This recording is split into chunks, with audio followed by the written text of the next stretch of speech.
በጉጉት ሲጠበቅ የነበረው እንግዲህ ለዘማሪ ገብረ ዮሐንስ የሚጀመረው ቻሌንጅ እንግዲህ ዛሬ ላይ እንደተጀመረ አዶናይ አሳወቀ። በማንነታቸው ብቻ እየተለዩ የሚገደሉ ወገኖቻችን በአስቸኳይ ፍትህ ሊያገኙ ይገባል ሲል አርቲስት ቴዲ አፍሮ አስታወቀ። የሁሉ ክብር የሁሉ ዝና ውድ የተከበራችሁና የተወደዳችሁ የዚህ ቻናል ቤተሰቦች እንዴት ናችሁልኝ? ሰሞንኛ ወቅታዊ አነጋጋሪ የሆነ ቪዲዮዎችን ይዤላችሁ መጥቻለሁ። ታዲያ ቤተሰቦች የቻናላችን አዲስ ከሆናችሁ ቻናላችንን ሰብስክራይብ፣ ምንለቃቸው ቪዲዮዎች ላይክ ማድረጋችሁን ቀጥሉበት። ወደ ቪዲዮዎቹ ቤተሰቦች ዛሬ የመጀመሪያ የማሰማችሁ ቪዲዮ ምንድነው? እጅግ በጣም ደስ የማይል ነገሮች በዚህ ሰዓት ላይ በዓለም የተሰማ ይገኛል። የተለያየ ሀገሮችም ወደ ጦርነት ውስጥም እንደገቡ የተነገረ ይገኛል። ታዲያ እግዚአብሔር ሰላምና ምሕረቱን ቸርነቱን ይላክልን። እጅግ በጣም ደስ የማይል ነገሮችን እየሰማን ይገኛል። ታዲያ የሃይማኖት አባቶችም ስለ ጦርነት አስከፊነት እንዲሁም ደግሞ ጦርነት የሚያመጣውን መዘዝንም እያስተማሩ ነበረ። እስኪ ደግሞ ይህን ትምህርት ሰምተን እንመለስ። በመምህር አምላክ ከእንጀራ እግዚአብሔር ይቀድማል። እግዚአብሔርን እዩት። ይሄ እንጀራ እንቆ ይገላቸዋል። ካልሆነም ወይ ሀድጉ ለባይድ ብዕሎሙ ለማያውቁት ገንዘባቸውን ያጠራቅማሉ እንዳለ የሌባን ገንዘብ ሌባ ይበላዋል፣ የአመፀኛን ገንዘብ አመፀኛ ይበላዋል። በአመፅ ብታጠራቅሙት አመፀኛ ይወርሳችኋል። እናንተ ግን ከለፋችሁበት አንዳች አትቀምሱም። አንተ ሰነፍ በዚህች ሌሊት ነፍስን ከስጋው ለይቶ ይወስደዋል ብሎ እንደተናገረ ከእንጀራ እግዚአብሔር ይቀድማል። ከቃሉ ጋር ናችሁ። ከዚያስ ምን አለ? በምድር ካለው ነገር ሁሉ ምን አለ ደግሞ? መንግስት መቅደማ ሁሉ እሱ መንግስቱ ጽድቆ ወኩሉ ሰይቱ ያስተከክሙ። እናንተስ ከሁሉ አስቀድማችሁ ምኑን ፈልጉ አለ? መንግስቱን አለ። ከሁሉ አስቀድማችሁ መንግስቱን፣ ሌላው ዳረጉት ነው ይጨመራችኋል አለ። ከምንም በፊት መንግስተ ሰማያት ትቅደም። እግዚአብሔራዊ ነገር መጀመሪያ ይሁን፣ ሌላው ሁለተኛ ይሁን። ይሄን ያደረግን እንደሆነ እግዚአብሔር እንደምንወደው እናውቃለን። ስለዚህ ከእንጀራችን ይልቅ እግዚአብሔርን፣ ከልብሳችን ይልቅ እግዚአብሔርን እንዴ ወበእንተዝ እብለክሙ ኢትተክዙ እንዘ ትብሉ ምን ተንበል ወምን ተንሰቲ ወምን ተንትከደን ወዘንተሳ ኢዛ በምድር ዛፋ ያሐስስዎ። እናንተ ግን ምን እንበላለን፣ ምን እንጠጣለን፣ ምን እንለብሳለን እያላችሁ አትጨነቁ። ይሄንማ ከእግዚአብሔር አፋ ያሉ አሕዛብስ ይፈልጉት የለምን? አንተ ሙስተ መቅድመ ሁሉ እሱ መንግስቱ ጽድቆ። እናንተ ግን አስቀድማችሁ መንግስቱንና ጽድቁን ፈልጉ። መጀመሪያ መንግስተ ሰማያት። አሁን እኛ ምንድነው የምናደርገው? ምዕመናን ስራዬን ሰራርቼ አንደኛዬን ንስሐ እገባለሁ አይደለም። መጀመሪያ መንግስተ ሰማያት ኋላ ስራ። ቤተሰቦቹን እንደተመለከታችሁት ነው። እጅግ በጣም ጠቃሚና አስደሳች የሆነ ትምህርት ነበር ሰምተን የተመለስነው። ለሁላችንም የሚያስፈልገን ሰላምና ሰላም ነው፣ ጦርነት አያስፈልገን ተብሎ የተለያዩ ሰዎችም የግል ሀሳብና አስተያየታቸውን እየሰጡ ይገኛሉ በቻናል ላይ። እናንተም የተሰማችሁ ያላችሁን ሀሳብና አስተያየት ኮሜንት ላይ አስቀምጡ። በመቀጠል ደግሞ ቤተሰቦች ማሰማችሁ መረጃ ምን ቤተሰቦች በዚህ በእኛ ሀገር ላይም የሀዘን መግለጫ እየወጣ ነበር። እስኪ የሚል መረጃ ሰምተን እንመለስ። በማንነታቸው ብቻ እየተለዩ የሚገደሉ ወገኖቻችን በአስቸኳይ ፍትህ ሊያገኙ ይገባል ሲል አርቲስት ቴዲ አፍሮ አስታወቀ።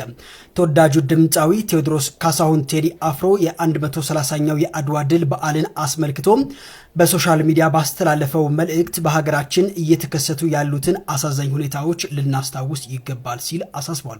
ቴዲ አፍሮ ባስተላለፈው መልእክት የአድዋን ድል በኩራት እያከበርን በአሁኑ ወቅት በፖለቲካዊ አለመረጋጋት ምክንያትም በግፍ እየተገደሉ አካላቸው እየጎደለና እንዲሁም ከቀያቸው እየተፈናቀሉ ያሉ ንጹሃን ወገኖቻችን ልናስብ ይገባል ሲል አስታውቋል። ፍትህ በግፍ እየሞቱ ላሉና ትኩረት ለተነፈጉ ንጹሃን ወገኖቻችን ያለው ድምፃዊው ፍቅር ሁሌም እንደሚያሸንፍ አስታውሷል።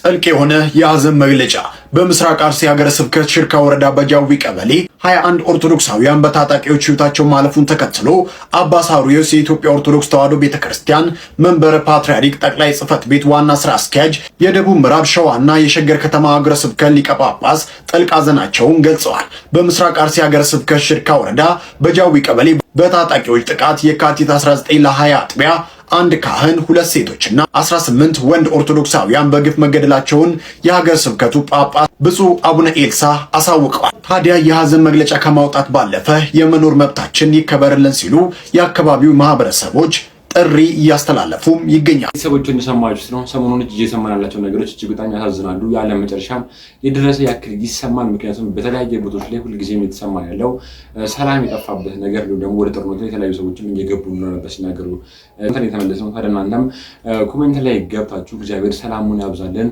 ወደ ድሮ ፍቅራችን ይመልሳል እያላችሁ የተሰማችሁን ሀሳብና ኮሜንት ላይ አስቀምጡ።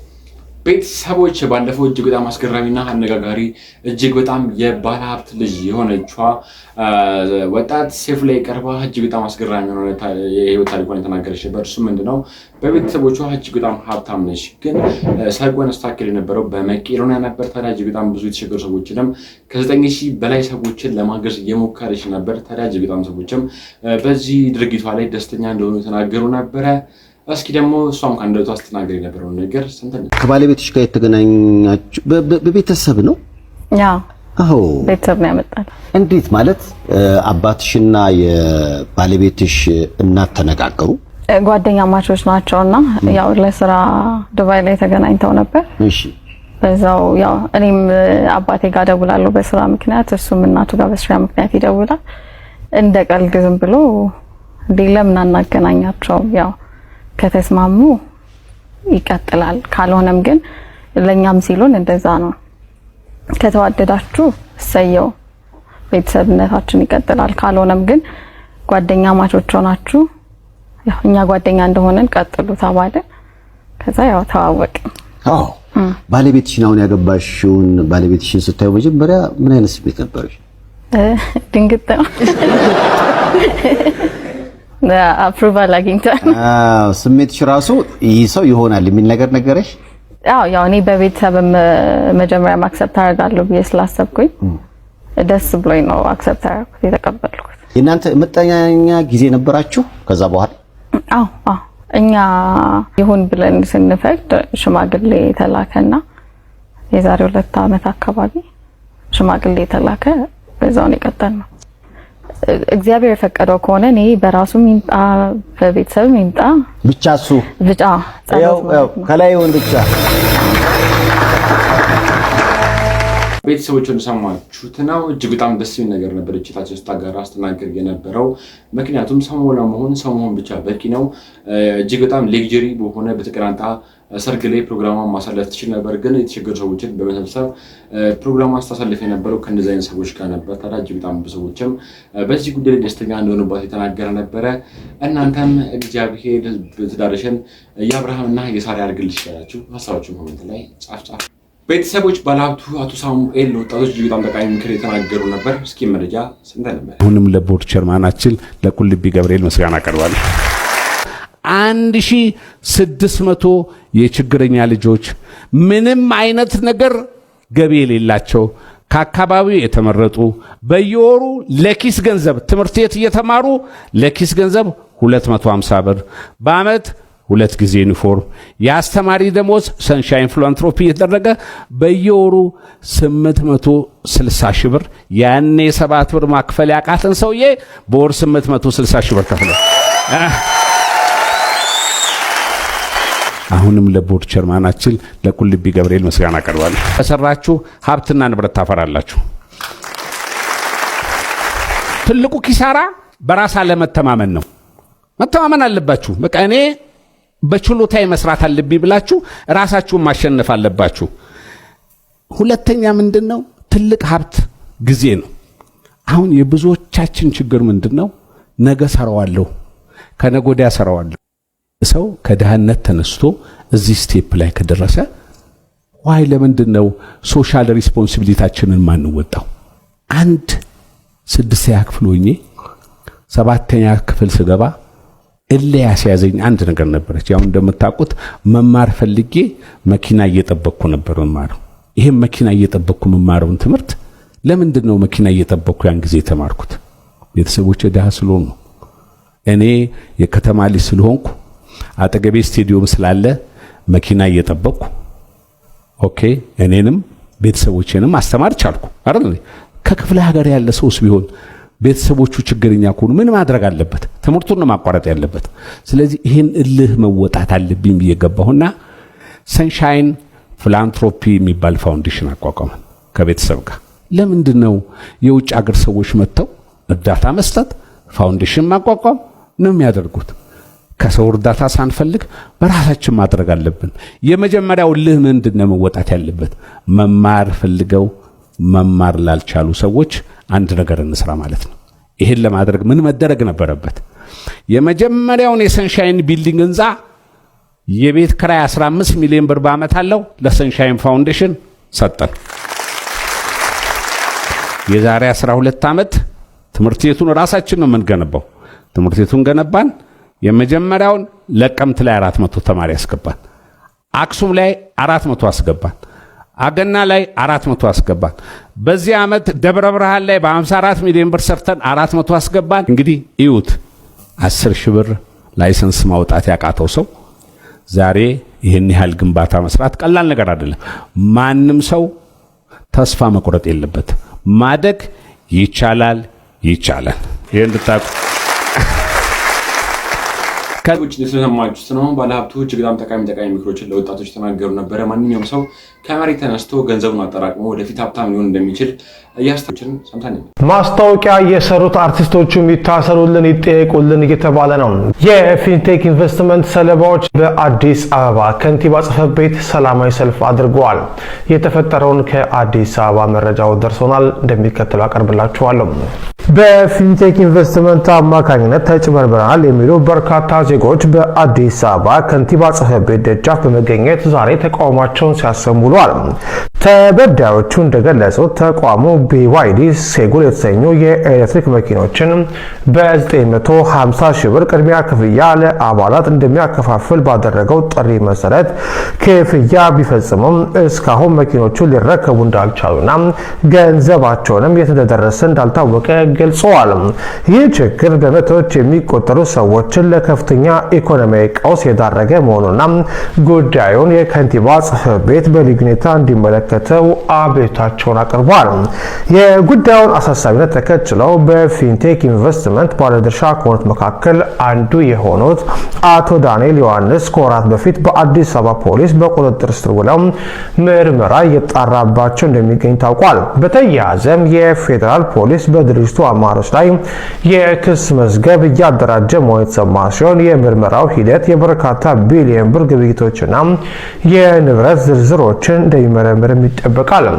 ተበዳዮቹ በሰልፉ ወቅት ካነሷቸው ዋና ጥያቄዎች መካከል የድርጅቱን ማስታወቂያ የሰሩና ሰዎችን ለኢንቨስትመንት ያነሳሱም አርቲስቶችን በሕግ እንዲጠየቁ የሚል ይገኝበታል።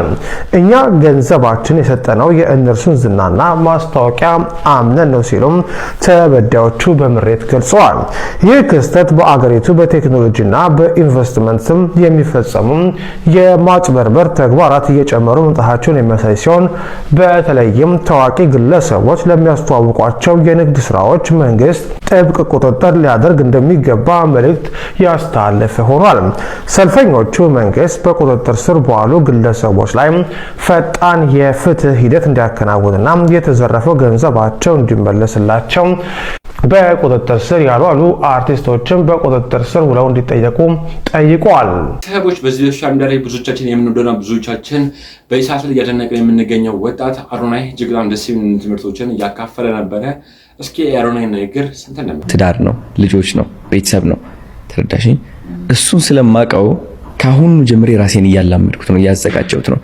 ቢካዝ ምን መሰለሽ ቶሮንቶ ያለው አስታውሳለሁ መንገድ ላይ ሆኜ በእግሬ ነበር እየተራመድኩ የነበረው። ገንዘብ አልነበረኝምና ከስራ ተመልሼ ነው ባይዘው አስቢው ፉል ታይም ሰራተኛ ነኝ። 8 ሰዓት በቀን እየሰራው ለ6 ቀን ሙሉ። ከዛ ግን ወደ ስራ መሄድበት የባስ ፌር ሳጣ፣ የባስ ክፍያ ትኬት ብር ሳጣ ወደ ስራ ለመሄድ እኮ ነው አይደለም። የቤት ኪራይ ይሄዳል፣ ግሮሰሪ ይሄዳል፣ ምናምን የለም በቃ አይበረከትም። እና እየሄድኩ አንድ ቀን አስታውሳለሁ የሚገርም GMC መኪና ነው ዳውንታውን ቶሮንቶ ሆኜ አንድ ቀን አልኩኝ ሶፌና አድርጌ በዚህች መኪና ይኸው ተቀርጿል፣ ቪዲዮ ላይ አለ፣ ቲክቶክ ላይ አለ። በዚህች መኪና ሾፌር ተቀጥሮ እሄዳለሁ እንዳለው አልኩኝ። አሁን በዛ መኪና ነው አሁን የምንቀሳቀሰው፣ ሾፌር አለኝ ምናምን። ወደዚህ የሚመጣው እሱ ነው። የቀን ድራይቨር እሱ ነው። እና 25 ዓመቴ ነኝ። ይህ ሁሉ ህልሜ እውን አደረኩት። በገንዘብ ብቲ በታዋቂነት በሁሉም ሳይድ አንብሊቭብሊ ያለውበት ደረጃ ማላምነው ነገር ነበር የዛኔ። እውነቴን ነው የምልሽ ደረስኩበት ደረጃ። ውስጤ ላይ ምን አለ? ኖርማል ወደ መኪናው ገባለሁ። የሚገርም ጸዲ መኪና ነው። ኦኬ ሰዎች ያዩታል መኪናውን፣ ወጣት ልጅ ያያሉ እንደዚህ ብሎ ምናምን። የሆነች የምትሰጥህ ነገር አለች። እሷ ግን አሁን የለችም። I don't care. I'm just like መኪና ውስጥ ነኝ። መኪናው ብዙ ፊል አታረኩም። በቃ ፊሊንግ የለውም። ኦኬ እንደዚህ ከሆነ ታዲያ ምንድነው ማግኘት ያለብኝ?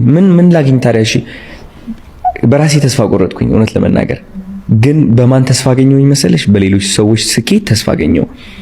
ሌላ ሰው ፈገግ ሲል በሱ ፈገግታ ነው የምኖረው። እሱሽ ደስታ ነው ደስታ። የሌላ ሰው ፈገግታ የኔ ፈገግታም ሆነ፣ የሌላ ሰው ማሸነፍ የኔ ማሸነፍ ሆነ።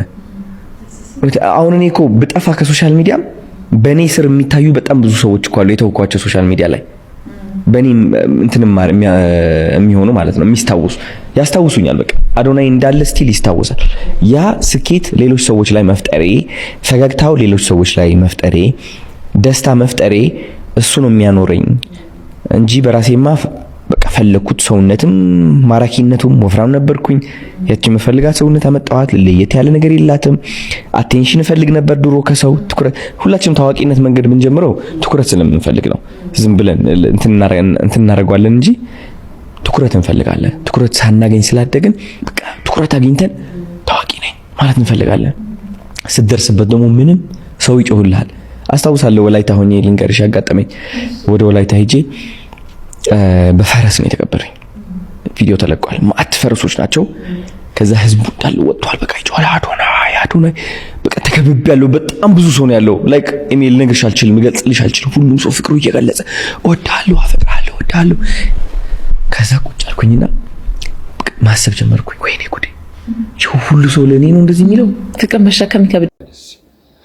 ቤተሰቦችን ተመለከታችሁት ነው። አዶናይ እጅግ በጣም ደስ የሚሉ ነገሮችን እንደሚያደርግ ታውቃላችሁ። ሰሞኑን ደግሞ ለዘማሪ ለገብረ የሆነ ሰም እጅግ በጣም ጠቃሚና እጅግ በጣም አስደሳች የሆነ ቻሌንጅ እንደዘጋጀም ቅድም እየነገርኳችሁ ነበረ።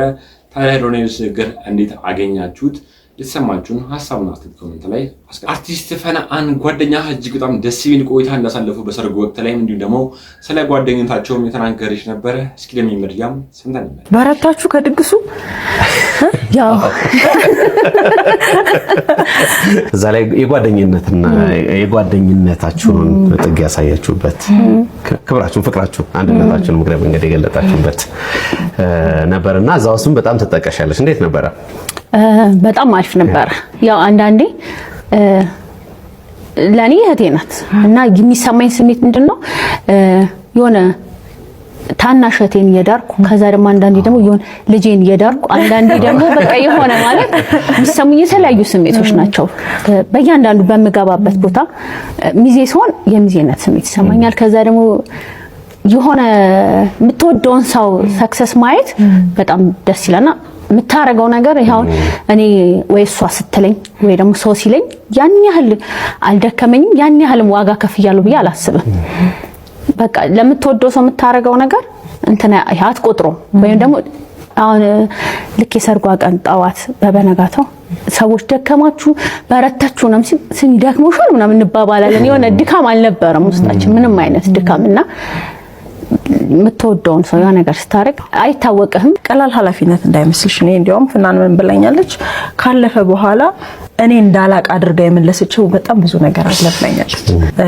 ጓደኝነትን እንዴት ትገልጫዋለሽ? ሰው እንዳልኩሽ በጣም እወዳለሁ። ከዛ ደግሞ ስቀርብም እንትን የለኝም ይሄ ባውንደሪ በቃ በጣም ለዛ ሰው ሙሉ ነገሬን ነው የምሰጠው። የዛም ሰው እያንዳንዱ ነገር በቃ ይመለከተኛል ብዬ አስባለሁ። ይሄ እንትን አልችልም። አሁን ጸጊን አገኘዋት ጀስት በቃ ሻይ ጠጥተን እንለይ አይነት ነገር አልችልም። በቃ በጣም እንትን ምለው ያንቺ ነገር ወይ እንቅልፍ ይነሳኛል ወይ ይመለከተኛል አልችልም። ከዛ ደግሞ የፌኑ ደግሞ ሲሆን በቃ የራሴ ሰው ናት። የሷን ደግሞ ይሄ እሷ ጋር ምንም ነገር ደርሶ በሰርጓ ቀን እሷ ምንም ፊቷ ላይ ሀዘን እንዲፈጠር አልፈልግም። ስለዚህ እሷ ጋር እንዲደርስ አልፈልግም እና ደግሞ እግዚአብሔር ይመስገን ያን ያህልም ቻሌንጅ አልነበረውም። ይሄ እንዲባረገው እንዲብናረገው ወይ ደግሞ አልነበረም። ሁሉም በጣም አሪፍ ነበረ። ፍናንንም እንግዲህ ባለቤቷንም እንኳን ደስ አላችሁ ቢዘገይም ማለት እንወዳለን። ይኸው ሰርጉን በፍታፍታውን ከዚህ ላይ በየሰሙ ድንግልና ብላ አስደነገጠችን ፍናን መጀመሪያ። ከዛ ቀጠለ፣ ከዛ ጋአት፣ ከዛ ምን፣ ከዛ ሁሉን ብራይዳል፣ ከዛ ሰርግ፣ ከዛም ሁሉ ከዚህ በኋላ ምን ይመጣል ያለ ብራይደር የቀዩ ነው የቀዩ ፓርት ነው በሸምድደ ነው ሁሉንም አራሰው የቀረ ከለር አልነበረ በደንብ ነው የተከታተልናችሁና ቆንጆ ነበር በጣም ቆንጆ ይገባታል ጥሩ ልጅ ናት በጣም ጥሩ ልጅ ናት በጣም የጓደኝነት ጥግ ማለት ይሄ ነው እጅግ በጣም ብዙ ነገሮችን እንዳሳለፉ እጅግ በጣም ብዙ አስደሳች ነገሮችንም ሲያደርጉ ነበር የተናገረች ነበር ለሁላችንም እግዚአብሔር እንደዚህ ነው ጓደኞቹን ይስጠን ምክንያቱም በችግራችንም በደስታችንም ወቅት ሁሌም ቢሆን ከጎናችን የሚቆም ጓደኛ እጅግ በጣም በህይወታችን ውስጥ አስፈላጊ ነው ብዬ ስላሰብኩ ነበር ይሄን ቪዲዮ ይላችሁ የመጣሁት ከዚህ ቪዲዮም እጅግ በጣም ትልቅ ትምህርት እንደተማራችሁበት አልጠራጠርም እስኪ ደግሞ ሌላ ቪዲዮ በስንቱ ድራማ ላይ የምናውቃት አርቲስት መስከረም አበራም በትናንትናው ዕለት ልጇን ክርስትና ማስነሳቷን የተናገረ ነበር ታዲያ እጅግ በጣም ሰዎችም እንኳን ደስ ያለሽ ያሏት ነበር እስኪ ደግሞ የሰማችሁት ነው የተለያዩ ስራ ባልደረቦቿ እንዲሁም ደግሞ ወዳጅ ዘመዶቿም እንኳን ደስ አለሽ እያሉ የተለያዩ ደስ መልእክቶችን እያስተላለፉባት ነበር በእውነት እጅግ በጣም ደስ ይላል የሰው ልጅ አግብቶ መጨረሻ ላይ ደግሞ ልጅ ወልዶ ፍሬውን አይቶ ፍሬውን ሻይ ያለው ደስታ ሁላችሁም ታውቁታላችሁ ያስባለው በመቀጠል ደግሞ ማሳያችሁ መረጃ ምንድነው በእውነተኛ ታሪክ የተመሰረተ እውነተኛ ታሪክ ነው ማሰማችሁ ታዲያ ይሄ መረጃ ደግሞ ማሰማበት ደግሞ ምክንያት ምንድነው እጅግ በጣም ብዙ ሰዎች ትምህርት ይሆናቸዋል ብዬ ስላሰብኩ ነው እስኪ ደም መረጃም ሰምተን የተዋወቅነው ከአዲስ አበባ ወደ ባህር ዳር በረራ ላይ ነበር እሱም ከጎኔ ነበር የተቀመጠው ሲያየኝ በጣም ደነገጠ ድንጋጤውን ለማጥፋት ማውራት ጀመረ በ45 ደቂቃ በረራ ብቻ በጣም ተግባባን ባህር ዳር ስንደርስ መሽቶ ስለነበር እኔም ባህር ዳርን በደንብ ስለማላውቃት አልጋ ሲዞኝ ወደ ቤተሰቦቹ ሄደ እኔም በጠዋት ወደምኖርበት ከተማ መናኸሪያ ሄጄ ተሳፈርኩ መደዋወል ጀመር አጋጣሚም ሆነና የሥራ ቦታው እኔ ከምኖርበት አቅራቢያ ስለነበር ልምጣና አውርቼሽ ወደ ስራ ሄዳለሁ ላገኝሽ እፈልጋለሁ ሲለኝ እሺ ብየው ጉዞ ጀመረ ነገር ግን ከመገናኘታችን በፊት ኬላ ላይ ያዙትና ወደ ጣቢያ ከወሰዱት ከትንሽ ሰዓት በኋላ ለቀቁት ተገናኘን እንደ ረጅም ጊዜ ጓደኛሞች አወራን በትንሽ ቀን ወሬያችን መሃል ጋብቻ እንደሚፈልግ ነገረኝ በጣም ጥሩ ሰው ስለሆነ ህልም ነበር የመሰለኝ በቃ ነገ የሆነ ሰርፕራይዝ አለኝ ከስራ ስትወጪ ደውይልኝ ብሎኝ ተስማምተን ወደ ስራዬ ሄድኩ ሆኖም ግን እሱ አሁንም በሰላም አልዋለም ነበር ስደውልለት ደህና ነኝ ከስራ ስትወጪ ደውይ ይለኛል ብቻ መሸ ደወልኩለት ራት አብረሽኝ ብትበይ ደስ ይለኛል ካልመጣሽ ግን አልጠብቅሽ ሲለኝ እንደደበረው ገባኝና ሄድኩ ለካ ጣቢያ ወስደውት አውለው ነበር የለቀቁት የዛኔ ነበር መፍራት የጀመርኩት አካውንቱን እንዳያንቀሳቅስ አድርገው ነበር የለቀቁት በነጋታው የኪስ ብር ሰጥቼው ወደ ባህር ዳር ተመለሰ ከግማሽ ቀን በኋላ ስልኩ ደግሞ ተዘጋ በጭንቀት አደርኩኝ በጧት ተነስቼ በየጣቢያው ስፈልገው ላገኘው አልቻልኩም ከ24 ሰዓት በኋላ ስልኩ ቢከፈትም ለብዙ ሰዓት መስመር ተይዟል ይል ነበር ከትንሽ ቆይታ በኋላም ወደ እኔ ስልክ የሚያስደነግጥ መልእክት ደረሰኝ የተጠየቃችሁትን ገንዘብ ካላመጣችሁ አንገቱን ቆራርጠን እንልክላችኋለን ይላል የዚያኔ የተሰማኝን ስሜት መቼም አልረሳውም ገንዘቡ ተከፍሎ ወጣ በሰባተኛ ቀን ተደወለልኝ እሱ ነበር እማ ደህና ነሽ የኔ ውድ አታስቢ ከሞት ተርፍ ያለው እሺ አግተውኝ ነው በጥይት በጣም ስለተመታው ነገ ወደ ውጭ ሕክምና እሄዳለሁ አታስቢ ወሬውን ሳይጨርስ እንባይንና የለቅሶ ድምጼን መቆጣጠር ስላቃተኝ ዘጋውት አታልቅሽማ ተርፍ ያለው ብሎ ጻፈልኝ ስረጋጋ ጥቁር አንበሳ ሆስፒታል ተኝቶ በጣም ደካክሞ በኦክሲጅን እየተነፈሰ የሚያሳይ ፎቶ ላከልኝ በጣም ብከፋም ጠንክሬ መጸለይ ጀመርኩ መቼም እንደማልተው ለራሴም ቃል ገባው እግሮቹ በጥይት ተመተው አስኪ ደረጃ ላይ ደርሰዋል አይገርምም እግሩ ቢቆረጥ እንኳን እንደማልተው ነገርኩት ለኔ እስትንፋሱን ብቻ ማግኘት ትልቅ ነገር ነው በሰዓቱ ደስ አለው በቃ እንደማፈቅረው ገባው ውጭ ሕክምና አድርጎ ሲመለስ ይደውልልኛል አንድ ቀን ግን ተስፋ ቆርጦ ነበር ያወራኝ እግርህ መቆረጥ አለበት ተባልኩ አለኝ እግዚአብሔር ይህ እንዲሆን ከፈቀደ ይቆረጥ አንተ ብቻ በህይወት እንድትኖርልኝ እፈልጋለሁ ጠንካራ መሆን አለብህ ብዬ ለማጽናናት ሞከርኩ እኔም ጠዋት ማታ ጸሎት ማድረግ ጀመርኩ ምክንያቱም እግሩን አጥቶ እንዲያዝንብኝ አልፈልግም ሌላ ሀገር ሌላ ትኬት ቆርጦ ሄደ እግዚአብሔር ይመስገን ወላዲታ አምላክ ታሪኩን ቀየረችው አይቆረጥም ይሰራል ብለው ሰርተው ለአንድ ወር ቀጠሮ ሰጥተውት ወደ ኢትዮጵያ ላኩት ከወር በኋላ ሲሄድ እግሩ ውስጥ የገባው ብረት ወጥቶ አንድ ብረት ቀረ ለሱም ድጋሚ 1 ወር ቀጠሮ ሰጡት። ደስ ብሎት ደወለልኝ። በራሴ መንቀሳቀስ ጀመርኳለኝ። ግን እንዳታስቢ ስልኬን ቤተሰብ ሊቀሙኝ ይችላሉ፣ እደውልልሻለሁ፣ በጣም ነው የምወድሽ ብሎኝ ተሰነባበት። ከዛ በኋላ አስደውል ስልኩ ይጠራል ግን አይነሳም። እኔ እንደሆንኩ አይተው ይዘጉታል። እንደምደውልለት እንኳን የሚነግሩት አይመስለኝም። ይሄ ነገር ተደጋገመ። እኔም ወደ መሰልቸት ውስጥ ገባው። ሆኖም ግን አንድ ቀን ቢደውልልኝስ በሚል ተስፋ ውስጥ ሆኜ እየተሰቃየው ነው። ምን ላድርግ? በቅንነት ሐሳባችሁንና ምክራችሁን ስጡኝ። አንታችሁኝ አመሰግናለሁ። በቀጣይ እናንተን ቁም ነገር አስጨብጣለሁ። እንዲሁም ደግሞ ሐሳብና ትግል ለውጣለሁ የማስተዋወቅ ቪዲዮችን እየላችሁ መጣለሁ። እግዚአብሔር ኢትዮጵያ ሀገራችን እንዲሁም ደግሞ መላ ዓለምን ሰላም ያድርግልን። ምክንያቱም የሰማናቸው ነገሮች እጅግ በጣም ብዙ ሰዎችን እያስደነገጠና እጅግ በጣም ብዙ ሰዎችንም እያለቁበት የሚገኝ መረጃ ነው እየሰማን የምንገኘው። ቤተሰቦች ሁላችንም በቻልነው መጠን መጸለይ አለብን እየተባለ ይገኛል።